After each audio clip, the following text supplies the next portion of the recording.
It's Two on the Aisle with me, Charles Gross, and Leslie Hoban Blake. Tonight, reviews of The Parisian Woman with Uma Thurman and Office Hour, plus an interview with Myra Lucretia Taylor, one of the stars of Schoolgirls. Ladies and gentlemen, welcome to Two on the Aisle. And hello again, Leslie. Hello again, Charlie. Okay. Well, we have a guest. We do. We have a guest today, an old friend of mine as well. So I'm very happy about that. But I first, get to down to start, business. yes. You get to I start. get to start. You get to talk Uma about Thurman. Uma. And I have to tell you, you remember the old joke about Uma meet Ima? Uma, meet Oprah, Uma, yes. Yes, whatever that was. The Okay. reason David Letterman has never hosted the Oscars more than once. was that joke. But this lovely woman, I have to say, showed me that something I did not know about her, and that is that she is a star on stage as well as on screen.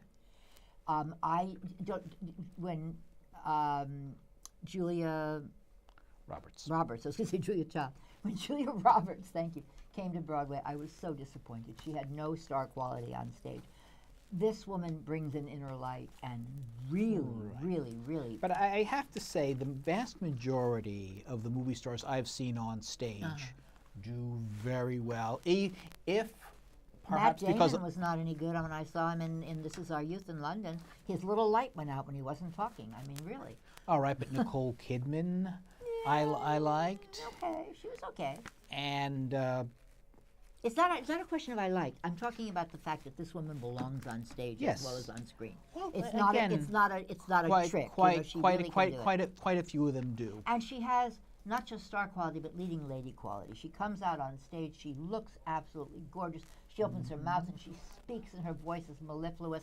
It's all the stuff. I mean, we've seen Sigourney Weaver Now, on stage. yeah, well, also. but she started on stage. She became an actress in the movies after that. Now, and that may be true of Uma Thurman. I don't really know. She became a star so young. Bottom line is, But let me talk about the play. She's good on stage. Yes, but I had to say that because Which is important because she's in every scene of this play. Yes, she is, and that's because it's called The Parisian Woman, and she is the Parisian woman. And So you're getting your money's worth here if you're coming to see it's written Uma by Beau Thurman. Willimon, who wrote The House of Cards, and this is very, very important because if you watch House of Cards on Netflix, which you won't be able to, which will not have the star that it had for reasons we won't go into, but Kevin Spacey is gone, and Robin Wright has taken over. This play, to me, is the prequel to House of Cards. The young couple here, played by Josh Lucas, who's also a movie star stage actor, but he's a good stage actor as well. This young couple is, I think, the couple that becomes the couple in the House of Even though Cards. these are not the same characters. No, they're not the same characters, but We they have to have make the that same clear. dynamic.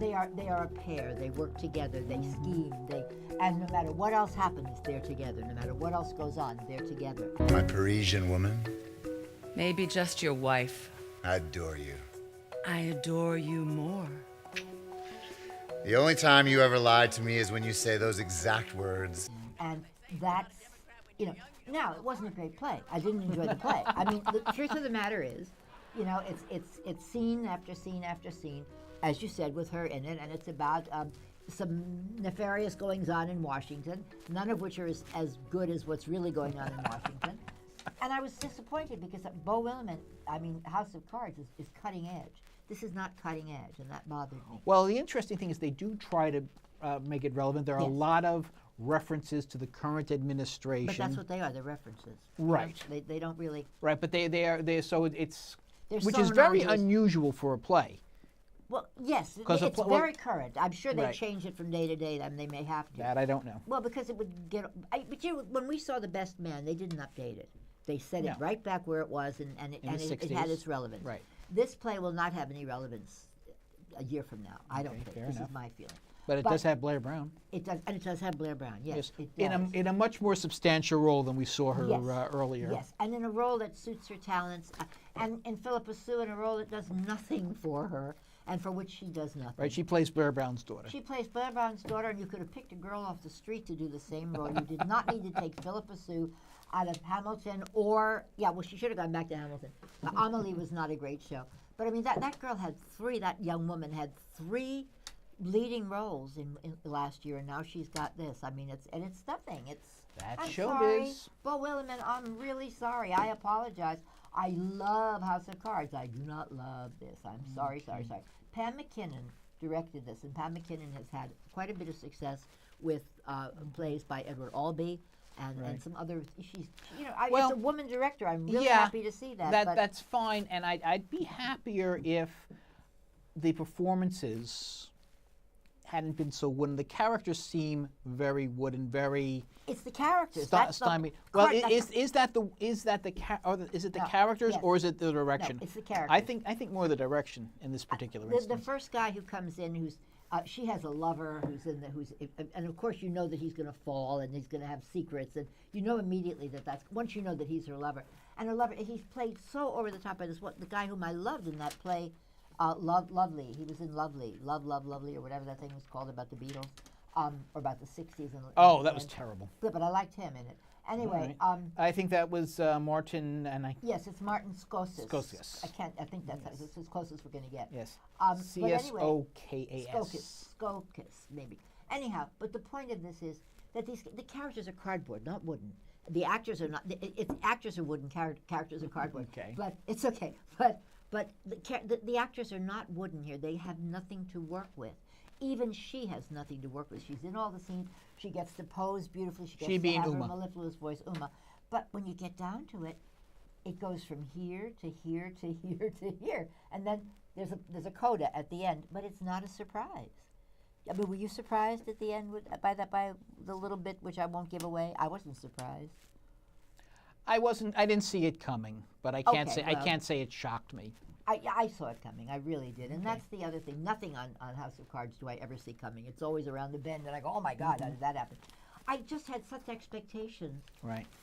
And the set was lovely. I mean, if you want to get I'll tell you, yes, set, very nice. Yes, I know, set we've been humming the scenery from a lot of shows lately. I wouldn't hum this. I mean, it was adequate. Well, of course not. It's a straight play. Yes, but it was adequate. Thank you very much. But it was adequate. Certainly, if you want to see Uma Thurman, and I don't blame you for wanting to see Uma Thurman. No, but if you want to pay that kind of money to see Uma Thurman, go right ahead. And I think what we're both saying is that we would have hoped to see her in something a little more worthy of her talents. Right, and because it's that writer, because we know what he can do, because Well, I actually have never seen House of Cards, although I've seen the British version a couple of episodes. But he also wrote a play before that, which was also a political play. It's in here. I'll never remember the name of it, but it was a really good play. It got him to be able to go to Hollywood or wherever he went to do House of Cards. Okay. And your conclusion of this? She gets a 5 from me, and the play gets a 2. You average that out as what? I guess it would be 3, and that's actually what I'm going to give it. Okay. Okay. Sorry. Moving on, and this is Office Hour. And it doesn't run that much longer than an hour, does it? No, I think it's about 90 minutes. No intermission. So that's a lot of plays are. Yeah, I know. It's getting to the point where the line at the bathroom is so ridiculous before the show starts.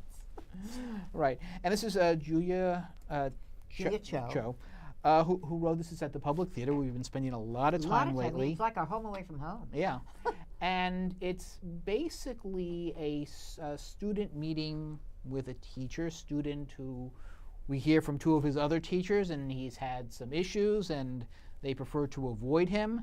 Well, and it's a writing class.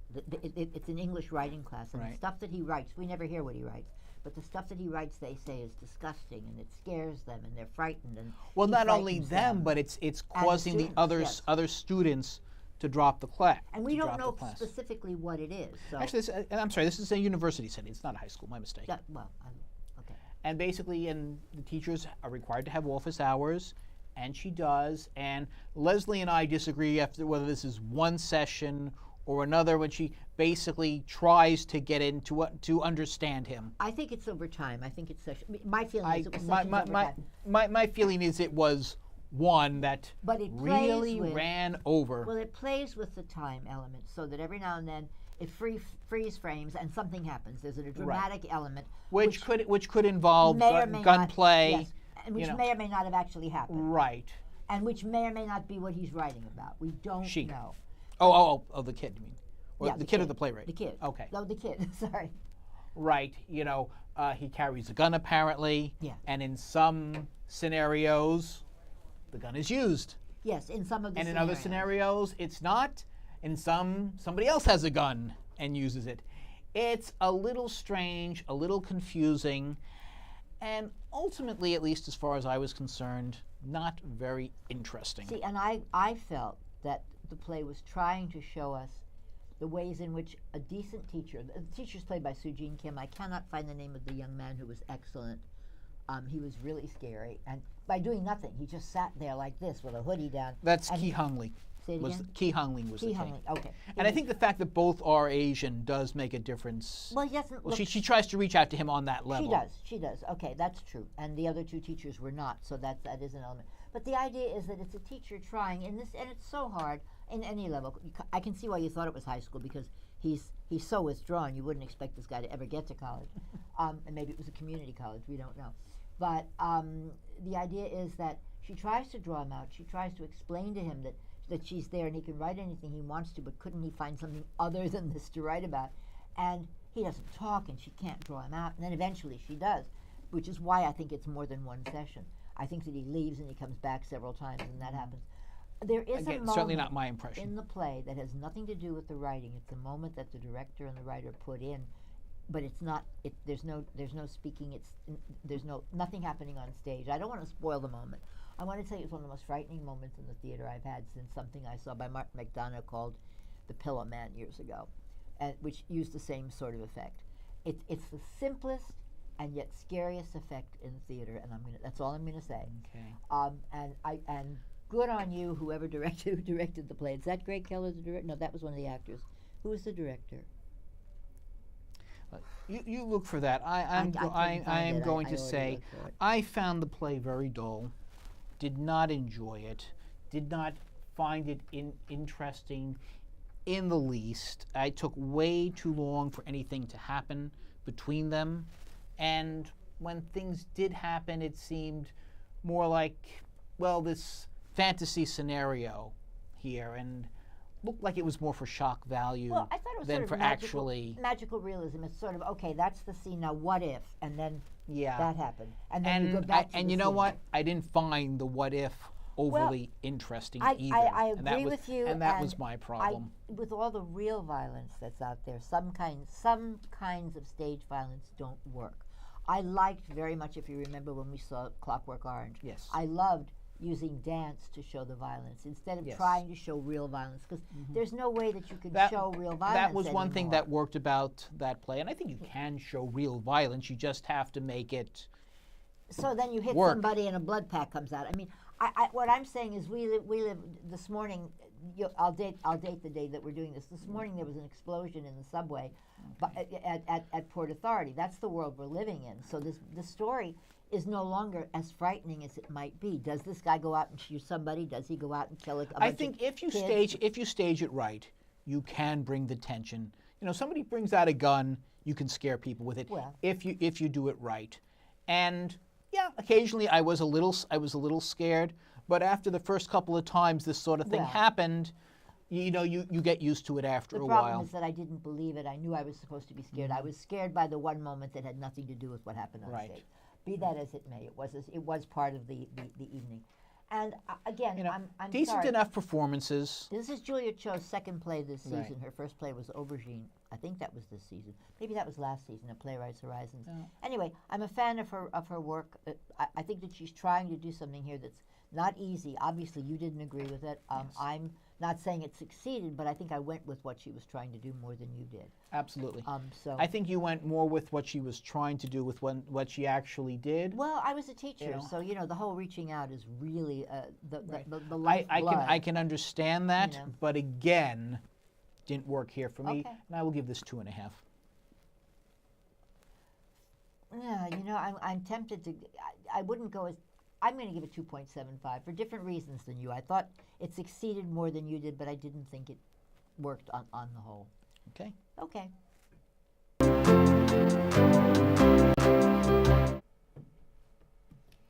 We have a very special guest with us tonight, and as much as we love to have our guests, this is even more of a special guest.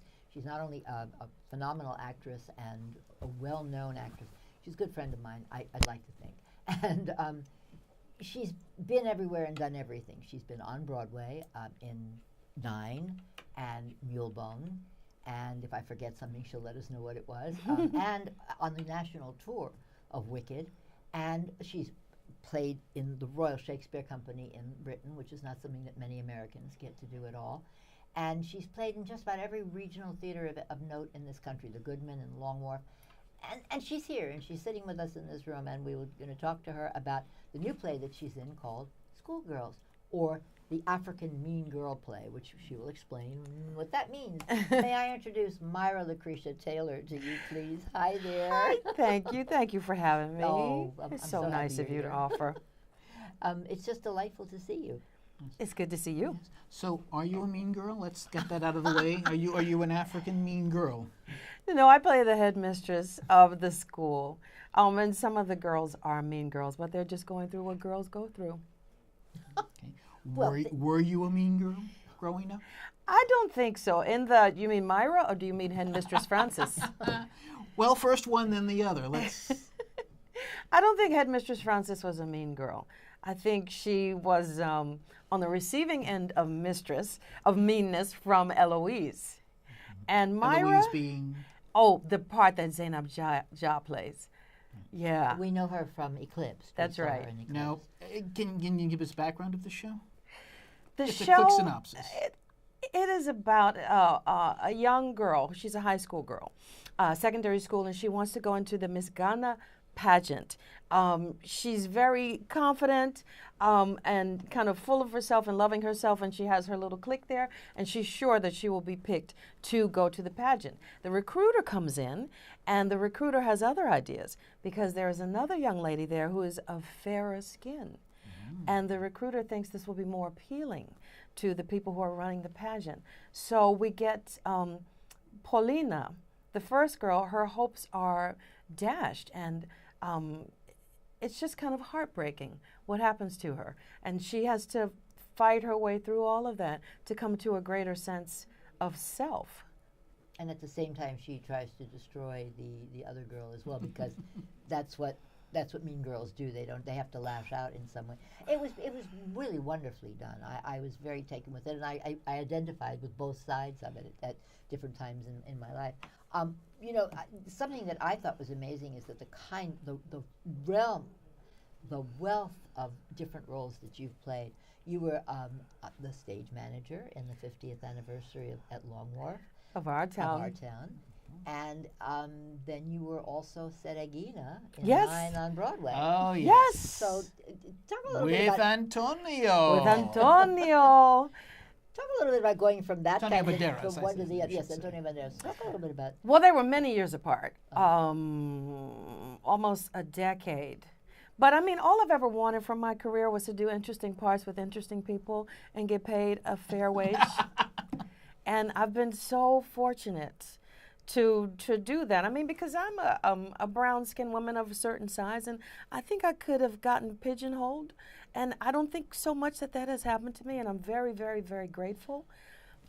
Is that because of you? Have you done something to make sure that didn't happen, or did the world just go, oh, we're going to let Myra do whatever she wants to do? You know, I really don't know. I don't know if it's something that is an outgrowth of having spent all those years at Williamstown. I don't know. I don't know if it's my expectations, but I'm grateful for it. And I was going to tell you all a funny story about Antonio. Oh, please. When we first started working on it, you know, because I have these bosoms here, and there was a Thank you for bustier. bringing them with you tonight. You're welcome. And so part of my costume was this kind of bustier thing. And we were doing it kind of normally, dancing on the beach. And at one point, Antonio said, you know, Myra, I think we can do more with the bosoms.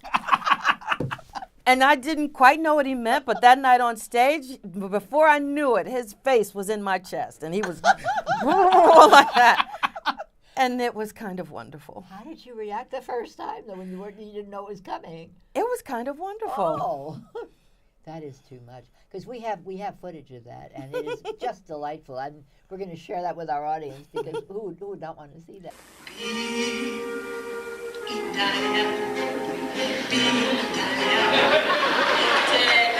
And try to steal a fighting gift. Big Italian, Europe's Scandinavian.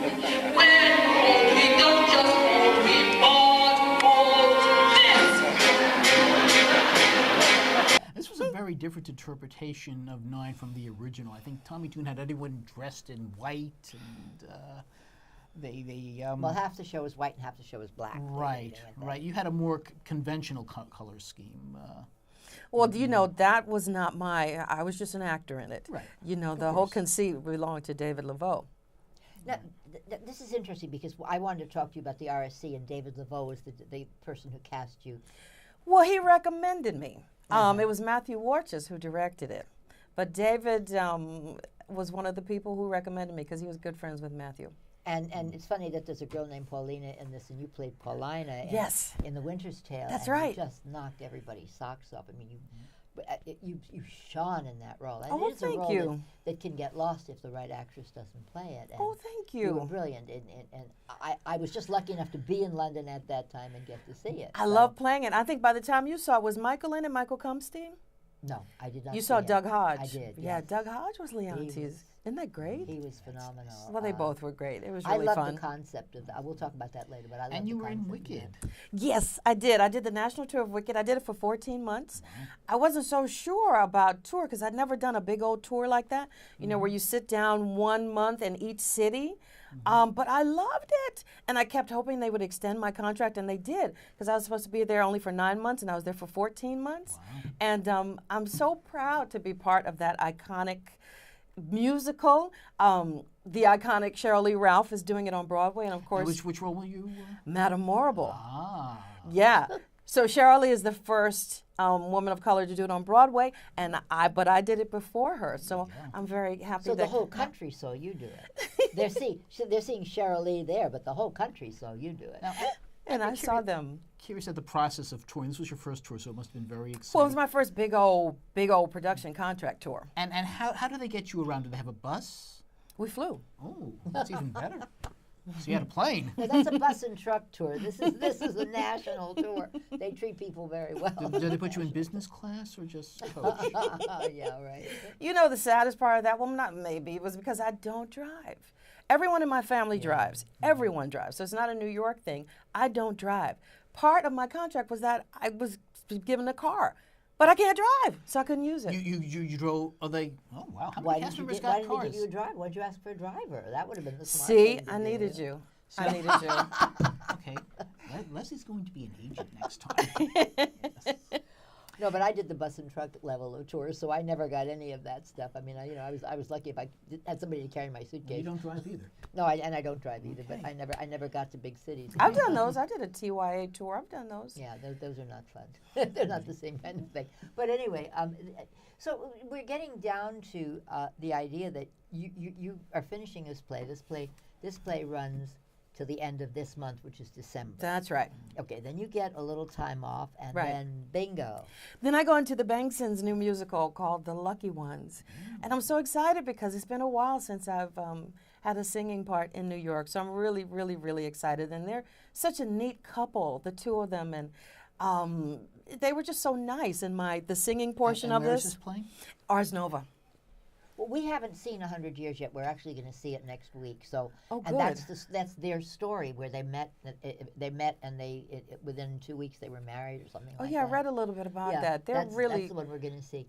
special. And then they have this big play called The Lucky Ones coming up. Is there something? Can you tell us about? I know it's a little hush hush. At this Yeah, no, I point. can't because it's based on a true story. And it has to do with, I believe it's her family. And so just to kind of protect everyone's feelings and things, I was sworn to kind of not talk about it too much. So I said, okay, I can do All that. right. But it opens in February, right? Woo, So I think we we- do March and April. So we will rehearsing find. it. So we will find out.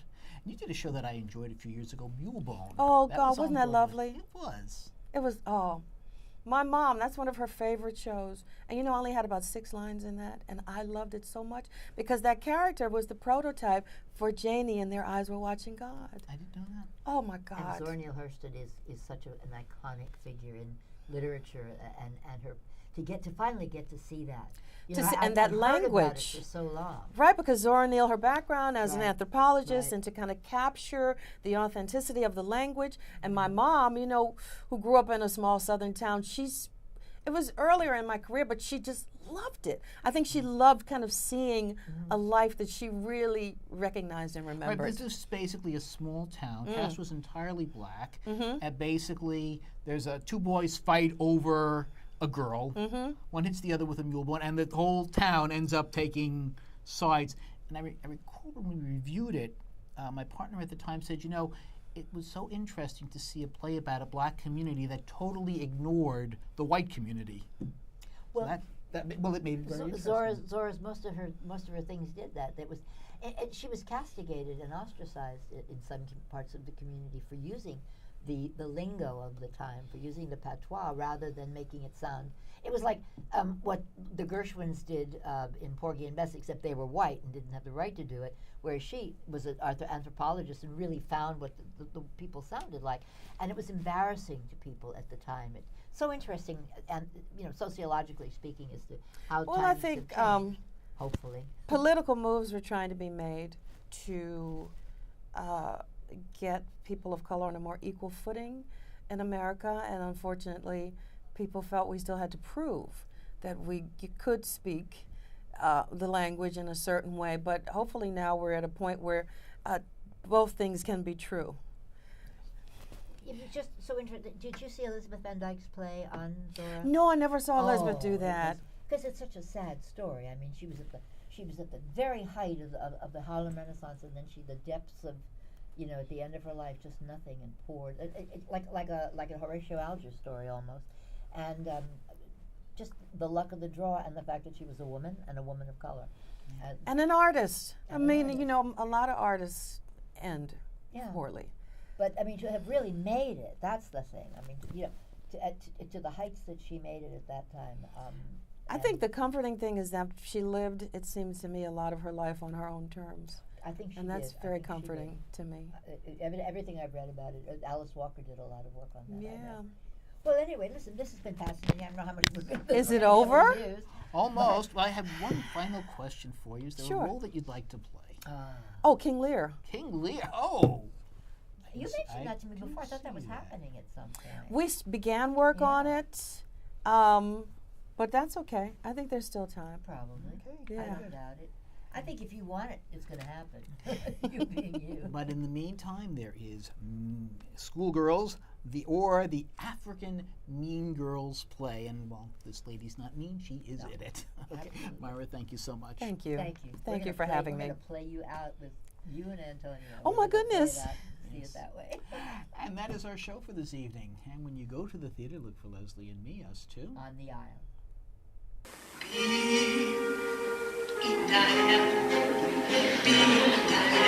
Take a chance and try to steal a fighting gift. Big Diane, you're rapscallion. When we don't just hold, we bought this.